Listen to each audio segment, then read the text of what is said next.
Então, pessoal, boa tarde. Vamos lá. Eu já comecei a gravar.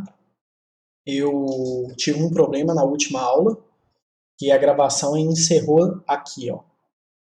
Tá na parte das constantes. Isso aqui é atribuição, que é colocar igual. Então é o seguinte, eu não vou dar aula de novo. Eu vou passar rapidamente por isso daqui, para a gente dar uma relembrada e vou continuar a matéria. Bom, então, assim, não é aula de novo, né? Porque afinal de contas eu já dei a aula, mas vou passar rapidinho. Bom, então, quem não estava presente na última aula e estiver acompanhando agora, acho que vai ter uma ideia, tá? Mas é o seguinte, eu falei na última aula da questão dos tipos, tá? E falei que quando a gente estava tratando de Portugal, com a parte de algoritmo e tudo, que a gente não precisava preocupar muito com a questão do limite das variáveis. Então eu citei isso daí, falei a questão do inteiro, que é infinito, do real, que é infinito, só que, porém, real é um infinito maior, né, porque a quantidade de números é maior e por aí vai, mas que quando a gente está programando uma linguagem, a memória do computador é infinita. É infinita não, é finita, e por conta disso, as nossas variáveis têm tamanhos diferentes. Tá? Então não dá para eu guardar qualquer coisa. E aí eu peguei e falei que inteiro é o tamanho de uma palavra, então numa arquitetura de 32 bits, o inteiro em C, né? Eu estou falando de C, claro. Que o inteiro ele é de 32 bits, então se eu tiver numa arquitetura de 64 bits, então o inteiro é de 64 bits, se eu tiver numa arquitetura de 16 bits, o inteiro é de 16 bits, então em C a definição é que o int, né, que é o tamanho do int, ele é o tamanho da palavra da arquitetura que a gente está trabalhando. Tá? Então essa é a definição. Então o que, que acontece? Eu sempre vou mexer aqui na arquitetura de 32 bits. Todos os meus exemplos, meu compilador que eu uso é de 32 bits e por aí vai. Então o que, que acontece? O meu inteiro aqui ó, é 32 bits. Então ele vai de menos 2 bilhões em alguma coisa até mais 2 bilhões em alguma coisa. É a faixa de valor dele. Então você precisa ter em mente a sua faixa de valores, tá? E o que, que acontece? O float, ele também tem tamanho, a gente usa para representar o conjunto dos números reais, assim como eu uso o double para poder representar o conjunto dos números reais, só que o conjunto dos números reais, assim como o inteiro, ele é infinito. E não tem jeito de colocar infinitos números aqui. Então existe uma norma chamada I3E 754, que ela define como que é feito a representação de números de ponto flutuante, que é o float e o double, tá? De acordo com o tamanho. Então, 32 bits, 64 bits e por aí vai. Então, é essa norma aqui que define isso, tá? I3E754. E por que, que eu estou falando disso? Porque a gente tem essa questão dos tamanhos e a conversão. Tá? Então, por exemplo, esse 4.5 aqui, ó, esse número, ele não é um número de ponto flutuante simples, tá? Porque em C, por padrão, quando eu escrevo um ponto, ele é double, ele não é float. Tá? Então, por padrão, 4.5 é double. E aí, o que, que ele está fazendo aqui? Ele está convertendo esse 4.5 para um inteiro, porque o tipo de A é inteiro. Então, aqui nesse A vai ficar guardado 4. Por quê? Porque ele já sabe fazer essa conversão do I3E754 de double para inteiro. Tá? Então, ele vai pegar só a parte inteira que corresponde à mantiça do número, tá? Vai fazer as multiplicações adequadas e tudo, que eu não vou entrar no assunto de 3E754, tá? Então, por enquanto, basta a gente saber que é essa norma aqui e que é ela que define como que eu armazeno números de ponto flutuante. Tá bom? Então, o que, que ele vai fazer? Ele vai pegar o número que está representado aqui, do I3E754, e vai converter para inteiro. E isso aqui é feito automático. Eu não faria essa linha 3 aqui jamais. Já expliquei para vocês na última aula, então estou relembrando aqui. Por quê? Eu já sei que isso daqui não é inteiro. Tá? E eu sei que o A é inteiro. Então não faz sentido eu escrever um número aqui. Eu já sei que eu estou perdendo informação. Tá? Então isso aqui não é legal. Então Mesmo estando correto, eu não faria. Então, se você já sabe o seu tipo, vai lá e escreve 4 de uma vez. É equivalente a fazer isso aqui, ó.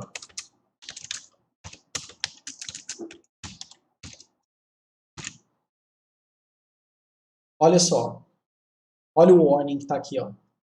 Conversion from double to int. Possible loss of data. Tá? Então, ele já está te avisando que você está perdendo informação aqui, ó. Possível perda de informação. Tá? Então, isso daqui é uma coisa que eu não faria, principalmente porque eu evito ao máximo nos meus códigos de ter warning. Tá? Eu espero que vocês tentem fazer isso daí no código de vocês sempre que possível. Então, o certo seria você fazer isso aqui, ó. Tá? Mas é só para a gente voltar no assunto. Então, mesmo isso aqui estando correto, não é legal. Tá? A gente está falando de conversão, de que ele vai passar de 4.5 para 4 para poder guardar nesse A, mas isso não é legal, tá bom? Como assim fazer um algoritmo em Portugal ler valor indeterminado? Você não vai fazer ele ler um valor indeterminado. Você vai pedir para ele ler e vai colocar sua lógica ali. Eu acredito que você deve estar falando de alguma coisa do exercício. Então, o que acontece? Você não sabe a priori o que o cara vai digitar. Não, eu entendi que é o negócio. Então, você vai deixando ele ler. Então, você lê, faz o teste. Lê, faz o teste. Lê, faz o teste. É assim que você tem que fazer. Tá? Não tem como você deixar a pessoa digitar indefinidamente, não. Você lê o que ele digitou, faz o teste. Lê, faz o teste. Lê, faz o teste. Tá bom? Aqui, outra conversão, tá bom? Então, ele vai pegar aqui, ó, o int, que é o A, e o 2.0, que é double, e vai converter para double. Eu falei na aula passada também que a conversão é sempre feita automaticamente para o maior conjunto, tá? Então, como o conjunto do double é maior que o conjunto do inteiro, ele vai converter o A para double e vai fazer essa conta aqui, ó. Bom? Aí o seguinte, aqui ele vai fazer a primeira divisão, só que divisão é inteira. 1 dividido por 2 é 0. 0 mais B, e B é 2, então C guarda 2. Tá? Só que 2 do tipo inteiro, mesmo que o B seja float, tá? Porque ele faz essa conversão aqui. E agora, 1.0 dividido por 2.0 é meio.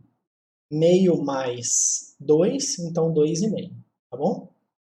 Double é um tipo, igual esse float aqui, é um tipo de variável de ponto flutuante, então é para eu poder guardar coisas que tem ponto, só que, porém, a precisão dele é maior que do float.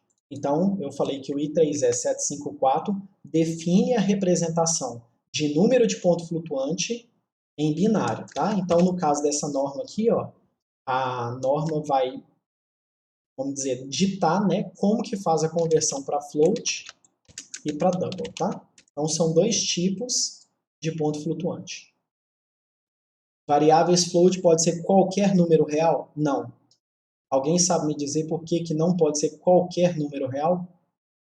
Eu já falei isso aqui, inclusive, hoje.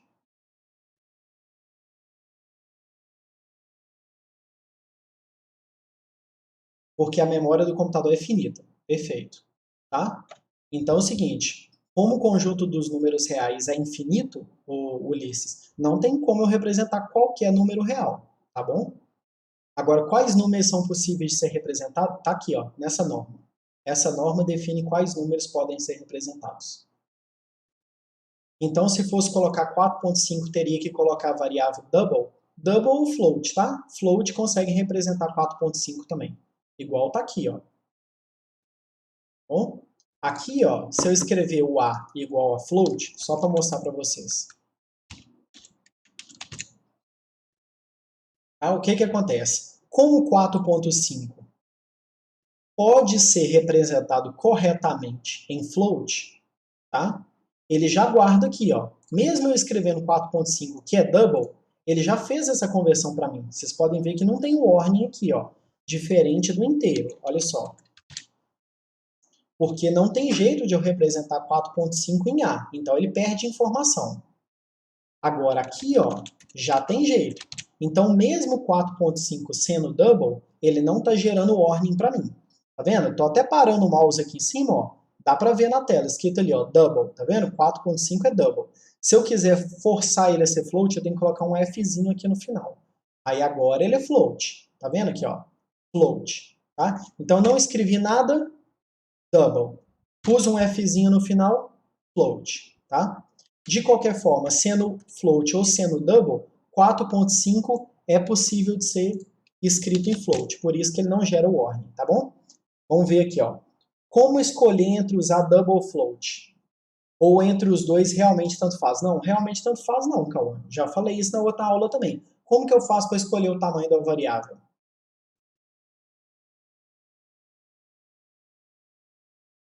É uma pergunta geral, viu, gente? Não é só para o Cauã, não. Como que eu faço para escolher o tamanho de uma variável? O tipo de uma variável?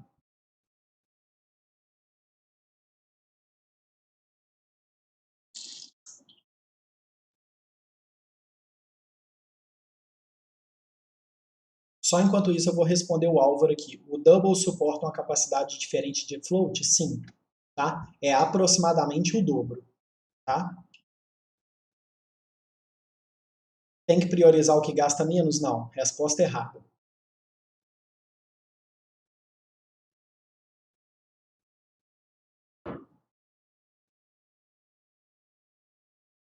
Eu acabei de responder a pergunta do Álvaro. Ele respondeu assim: double suporta uma capacidade diferente de float? Sim, a resposta é sim. Aí eu fiz uma pergunta geral. Não, não tem a ver com a memória do computador, não. Eu escolho o tipo da variável de acordo com a ordem da grandeza dos números que eu vou guardar lá. Eu até falei com vocês não sei se na aula passada ou na aula retrasada, eu tenho que ter ideia da grandeza do número que eu quero representar. Então eu sei que, por exemplo, um inteiro sem sinal de 32 bits, ele vai de 0 até 4 bilhões e alguma coisa. Então se eu vou escrever números que estão entre 0 e 4 bilhões e alguma coisa, eu vou usar inteiro sem sinal. Ah, eu preciso escrever números maiores do que 4 bilhões e alguma coisa. Então eu uso long. Tá? Eu tenho que ter ideia dos valores que eu vou guardar.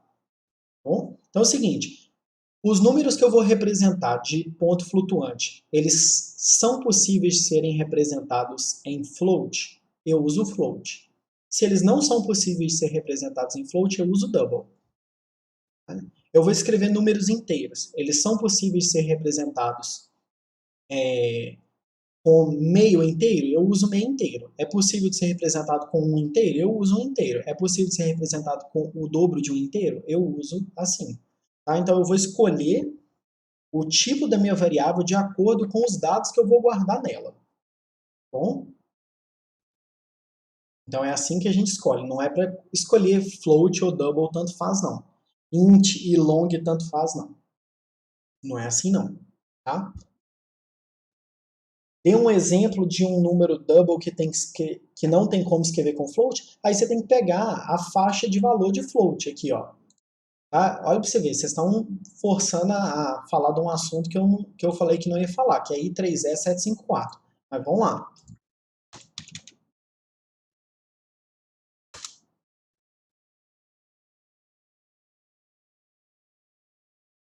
Aqui, ó.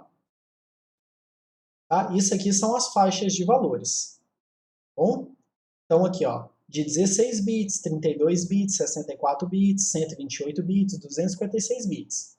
A base, quantos bits aqui, ó, da parte dos dígitos, tá?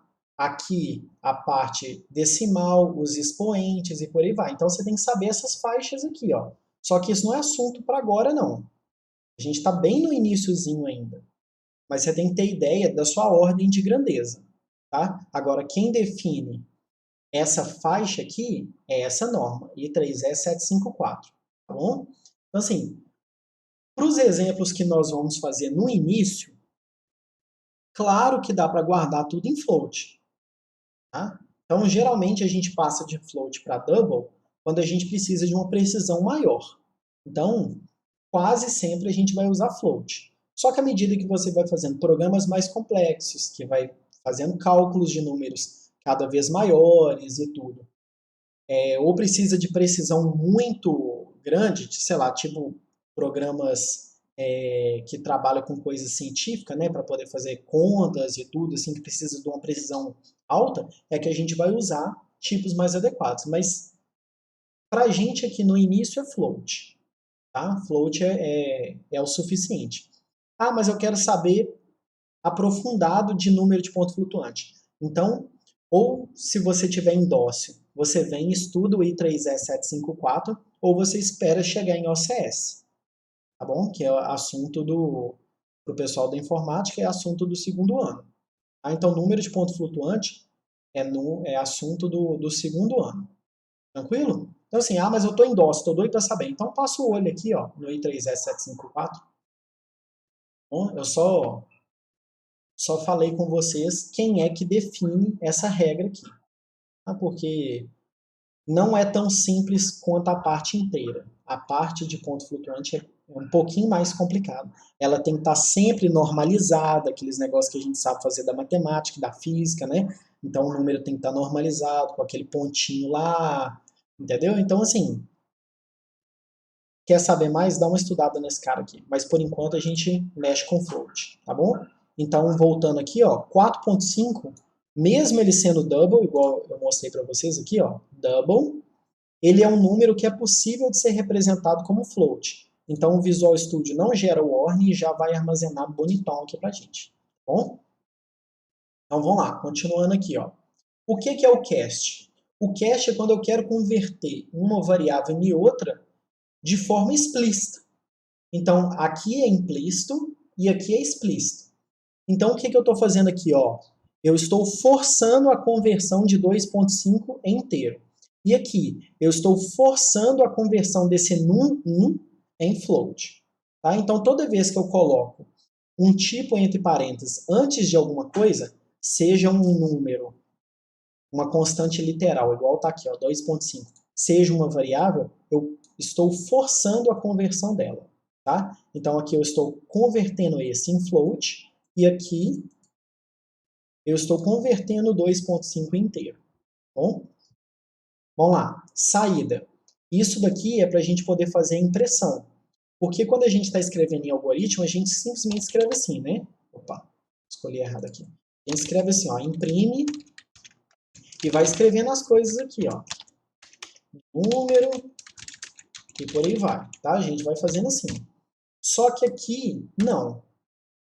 Aqui a gente vai fazer essa parte aqui e aqui no meio eu vou colocar 1% que vai indicar o que é que eu quero imprimir. Então, por exemplo, %C imprime um caractere. %D ou %I imprime um inteiro. A gente só tem que tomar cuidado com a questão que eu falei com vocês, que inteiro e decimal são coisas distintas. Tá? Então, por exemplo, isso daqui ó, é um número em octal, tá? Porque ele começa com 0. Então, ele não é decimal. E isso daqui ó, não é decimal. Isso aqui é hexadecimal. Então, só para a gente tomar cuidado, porque ele vai imprimir conforme eu estou mandando ele imprimir. Vai mandar um tipo inteiro. Porém, o número que eu escrevo lá na frente, isso daqui é hexa, isso é octal e isso é decimal, tá bom? Decimal nunca começa com 0. Beleza? O E para imprimir notação científica e o S para poder imprimir um string, que é um vetor de caractere terminado em /0. A gente vai ver isso mais para frente com cuidado, tá? Então, por exemplo, isso daqui, ó, tá vendo? Eu não quero imprimir nenhum número aqui no meio. Então eu escrevo simplesmente o texto. Agora, aqui vai entrar um número, ó. Então se aqui vai entrar um número, eu vou colocar %, o tipo, que é D, igual a gente viu aqui, ó. E o número, então ele vai imprimir. Valor recebido foi 10. Aqui, ó, vai imprimir um caractere. O que é um caractere? É um único símbolo, entre aspas, simples. Aqui ele vai imprimir. Na parte de impressão, não. Na parte do tipo, sim. Então é o seguinte, todos dois vão imprimir a mesma coisa, tá? Só que decimal e inteiro são coisas diferentes, igual eu acabei de mostrar para vocês aqui, ó. Eu gosto mais do i, tá? Não tem nenhum problema de usar o d, não. Deixa eu melhorar a minha resposta. É o seguinte, Se você não sabe direito usar ainda, usa o %d. Tá? O %d é, eu não sei usar direito ainda. Agora, à medida que você for tendo ideia melhor de tipos, tá? Eu acho que é mais interessante você usar o %i, que aí você está mostrando claramente que você sabe que você está trabalhando com o inteiro. Tá? Então, assim, são equivalentes? São. Tem diferença de um para o outro na hora da impressão? Não tem, não. É só questão do sentimento que a pessoa tem na hora que ela bate o olho no seu código. Bom, é só por conta disso. É a mesma coisa que eu falei com vocês de escrever isso aqui, ó.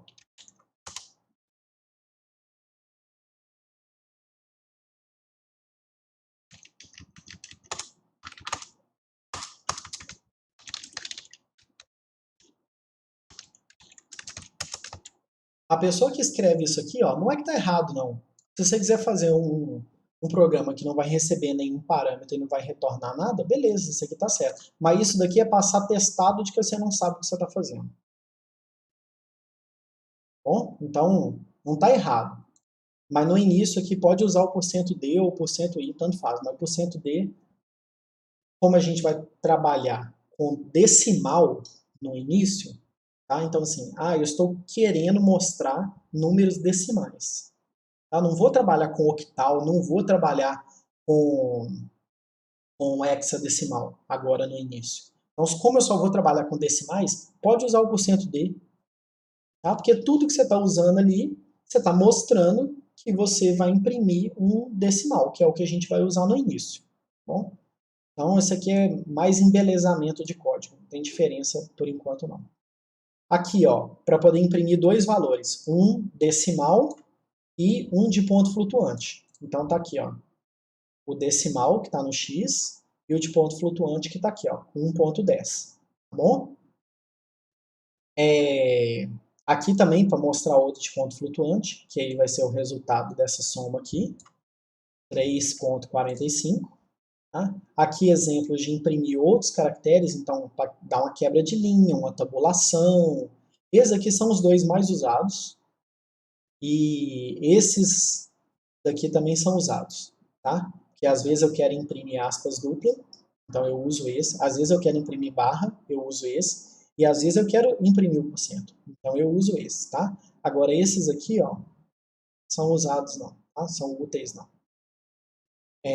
Aqui exemplo de impressão. Isso daqui, ó, é para dizer quantos caracteres, quantos dígitos eu quero na minha impressão de ponto flutuante. Então, por exemplo, esse número aqui, ó, é 3.1415169265. Só que quando eu coloco ponto 2, ele só vai imprimir até o 14. Quando eu coloco ponto 3, ele vai imprimir até o 1 aqui, ó, 141, tá bom? E aqui para imprimir em notação científica, tá? Uma casa decimal, aqui do jeito que ele achar que tem que imprimir. Aqui para poder imprimir decimal e aqui para imprimir decimal gastando 10 espaços, pelo menos 10 espaços. Isso daqui serve para você alinhar o número. Tá? Porque é o seguinte, sempre que você mandar imprimir, ele vai imprimir com o tanto de espaço que ele precisa para imprimir aquele número. Mas se eu quiser fazer uma impressão toda bonitinha e tal, alinhando, então eu já defino quanto de tamanho que eu quero que ele gaste. Então aqui ele vai gastar 10 de tamanho. Tá? Então aqui os exercícios e a gente terminou assim a última aula. Então agora eu vou continuar com o assunto aqui. Alguma dúvida dessa revisão aqui, ó, da última aula?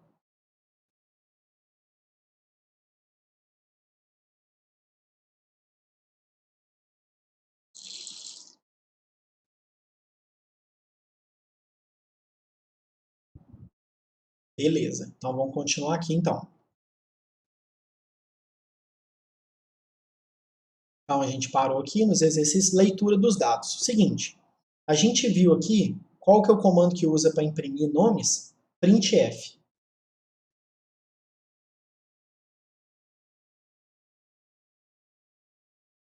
Isso, tá aqui em todos os exemplos, ó, printf. O printf seria o equivalente ao nosso imprime. Bom? É o que imprime para o usuário, tá bom? Então vamos lá. Agora é o seguinte, lá quando a gente viu o algoritmo, a gente tinha o leia, né? Que é para poder ler a informação do usuário. E como que eu faço para ler a informação do usuário? Eu vou usar esse carinha aqui, ó, chamado sScanf. Assim como o printf, eu tenho que informar para o sScanf o que é que eu quero ler e onde eu vou querer guardar. Tá? Então vamos lá. É muito complicado esse slide aqui nesse momento, mas depois quando a gente chegar na parte de memória, de ponteiros, isso aqui vai ficar claro demais. Por enquanto, como a gente está começando, a gente vai ter que aceitar isso aqui. Mas depois, na hora que chegar na minha aula de memória, aí você tem que entender, tá?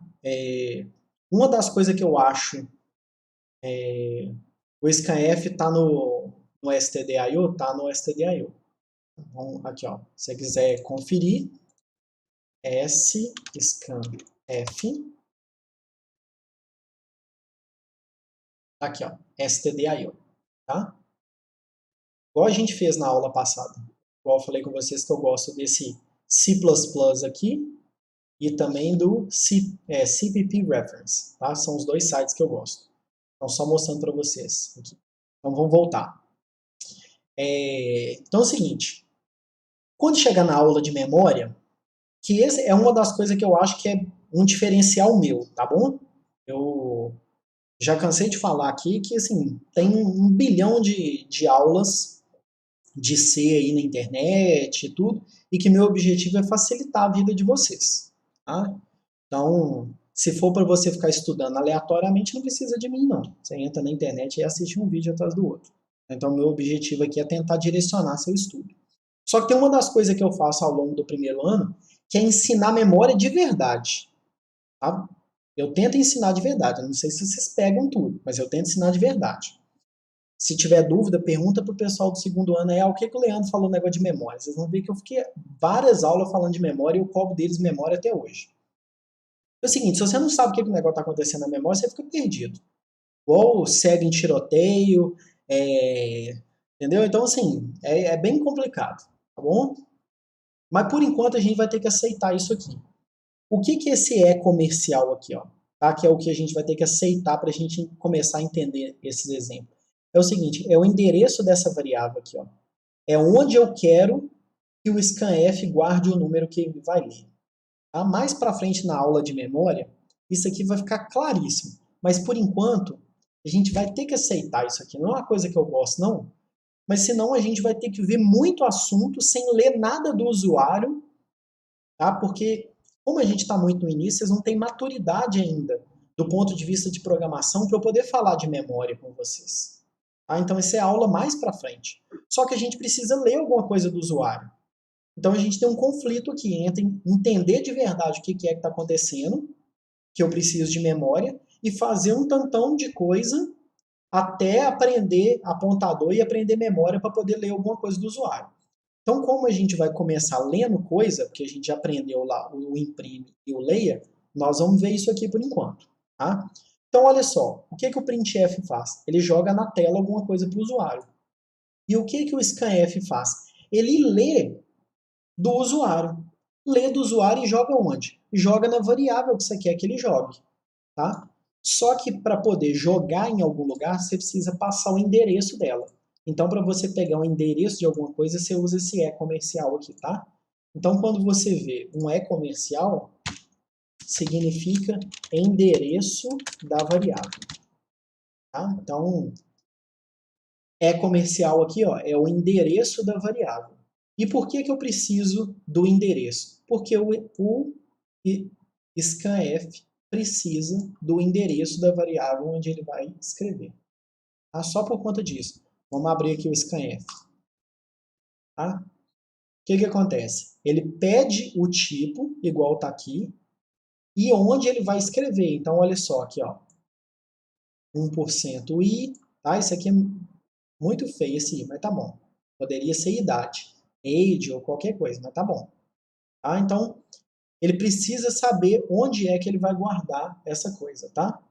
É onde você vai localizar a variável. Isso, é onde eu vou localizar, onde que ela está lá na memória. Então, a gente precisa, por enquanto, desse comercial aqui, sem entender muito de memória, tá? Mas assume o seguinte, está tudo na memória e eu preciso saber esse endereço dessa variável na memória. E para isso eu uso esse comercial. Então é o seguinte, se eu vou guardar numa variável do tipo inteira, então aqui eu vou usar 1%D ou 1%I. Se eu vou guardar numa variável que é float, então eu vou usar 1%F. Se eu vou guardar numa variável que é char, então eu vou usar 1%C. Tá? Então é o seguinte, esse cara tem que estar casado com o tipo da variável que eu vou guardar. Tá bom? Então, igual tá aqui, ó. Digite um valor. Aí a pessoa vai digitar um valor. O valor que a pessoa digitar vai parar nessa variável aqui. E depois ele imprime ela. Tá bom? Vamos ver ali o que o Enzo está escrevendo.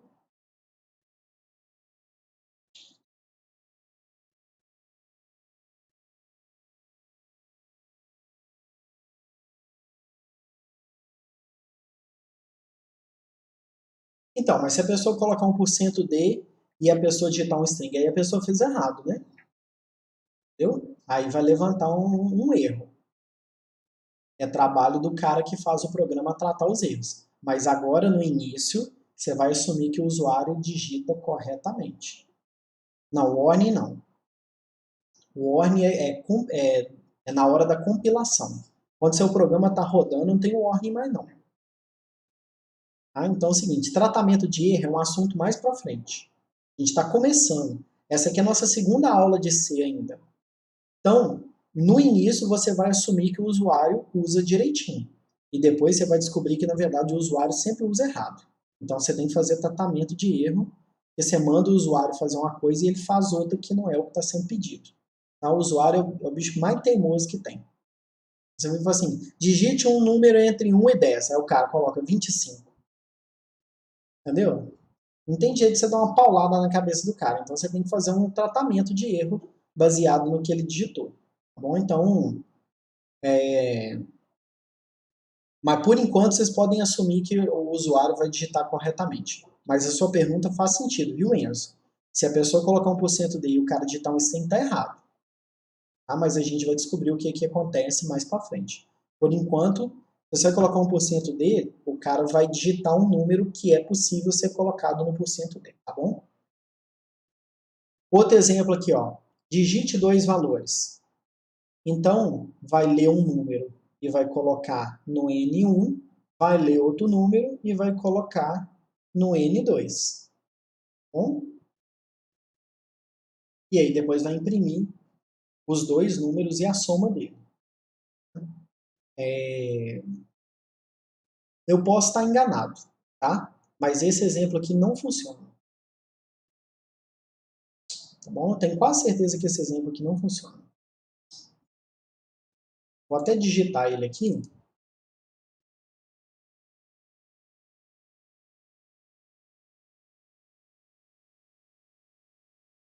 Detesto quando ele não divide a tela, igual eu estou pedindo. Eita!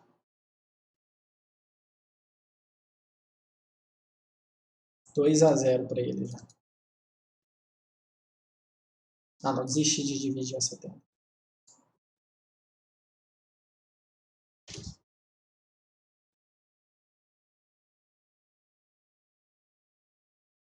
Ele vai arrastar o chat também. Caramba. Vou ter que minimizar tudo para poder conseguir redimensionar uma janela.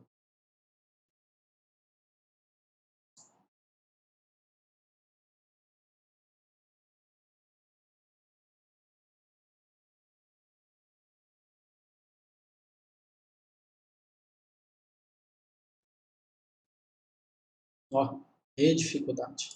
Mas vamos lá.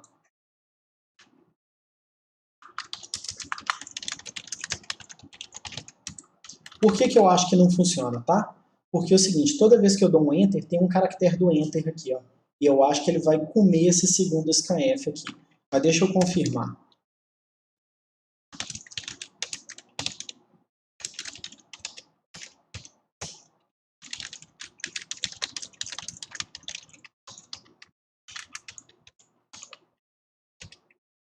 digite dois valores, scanf %d, N1, agora o N2, depois a soma, depois a impressão.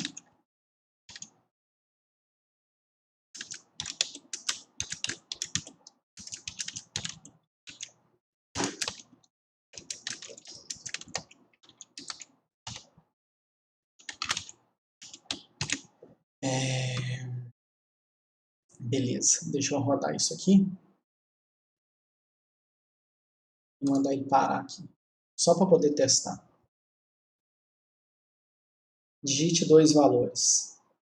1, 2. Beleza. O que eu escrevi aqui? Aqui tem um mais. Beleza.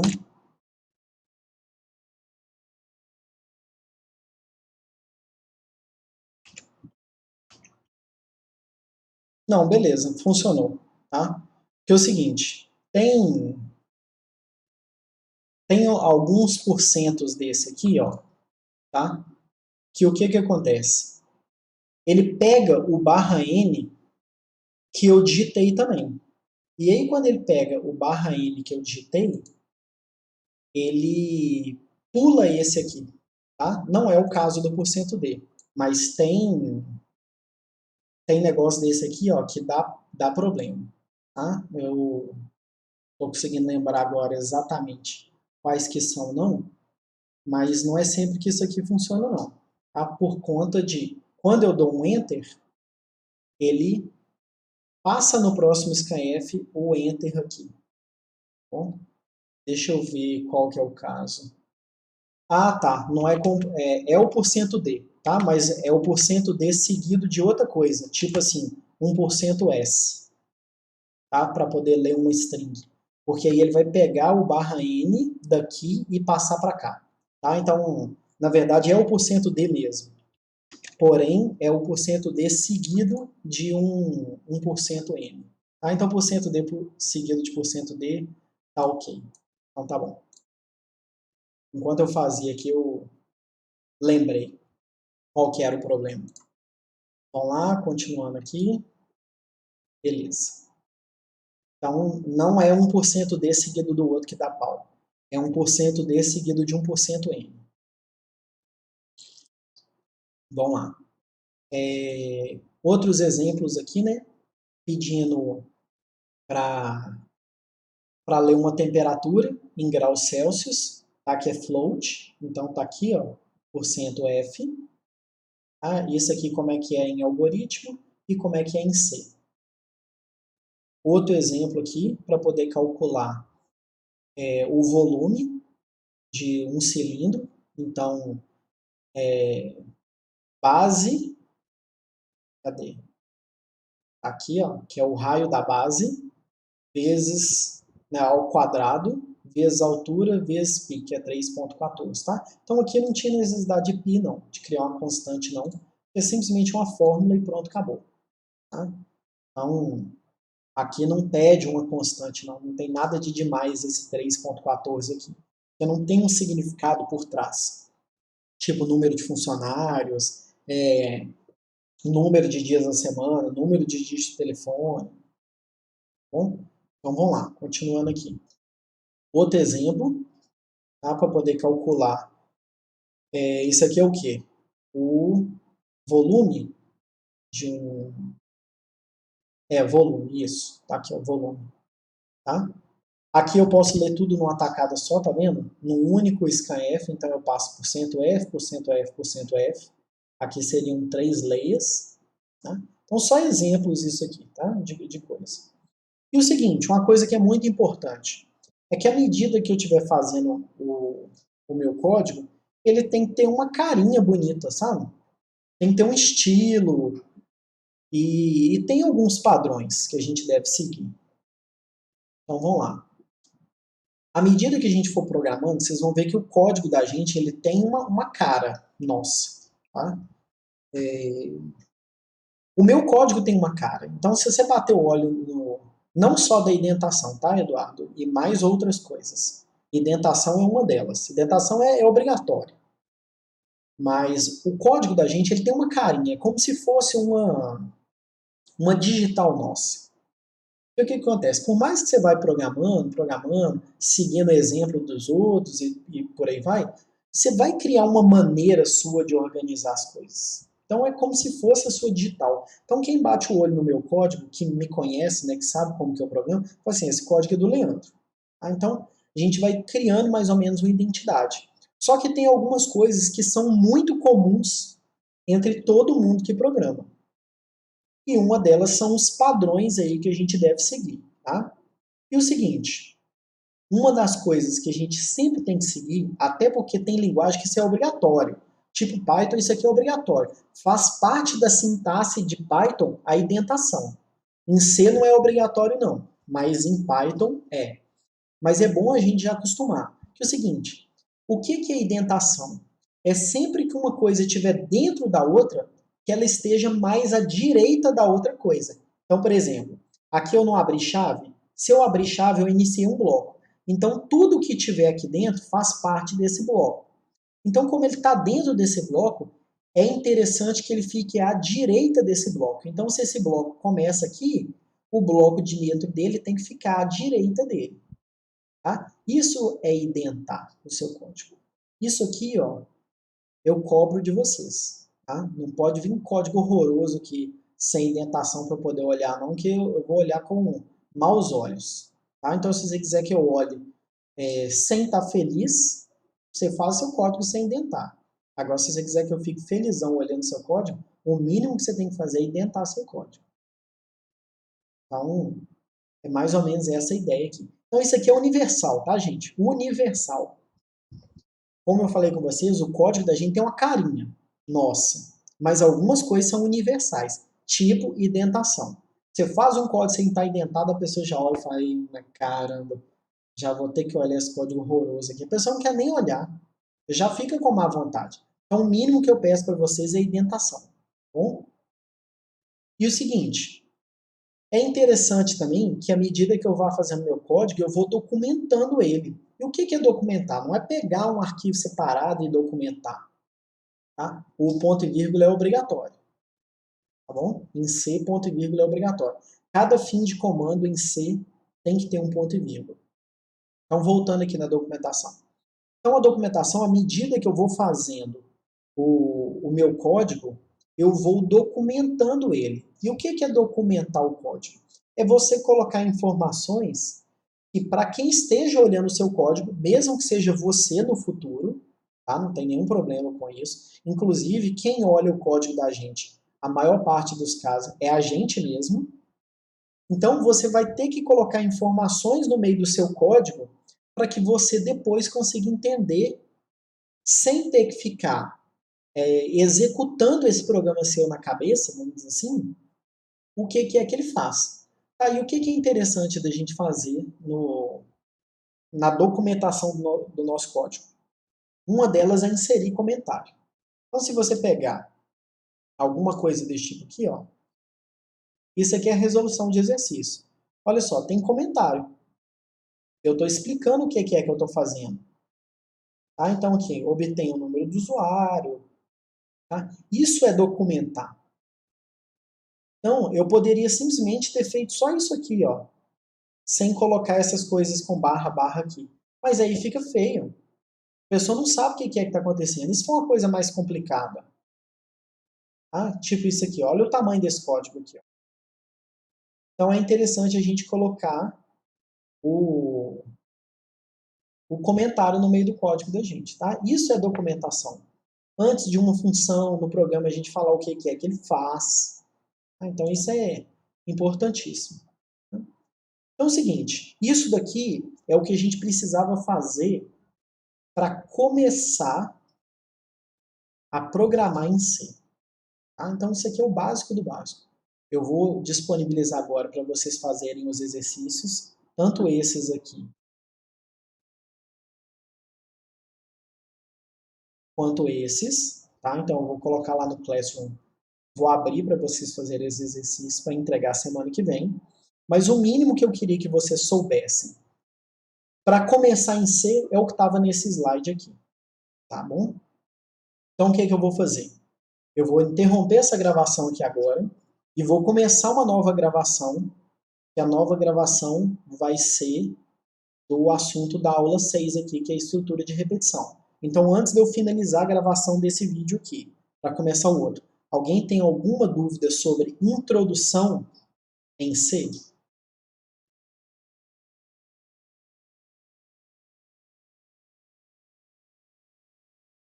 Então, Eduardo ele falando que não tem dúvida. Pessoal, Álvaro ali, Gabriel, Amanda. Vamos ver o Ulisses está escrevendo.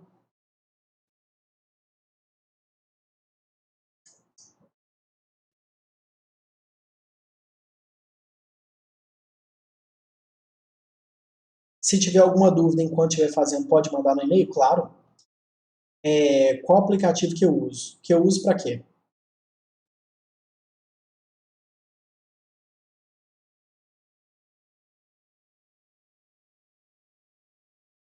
Para programar em C, o Visual Studio.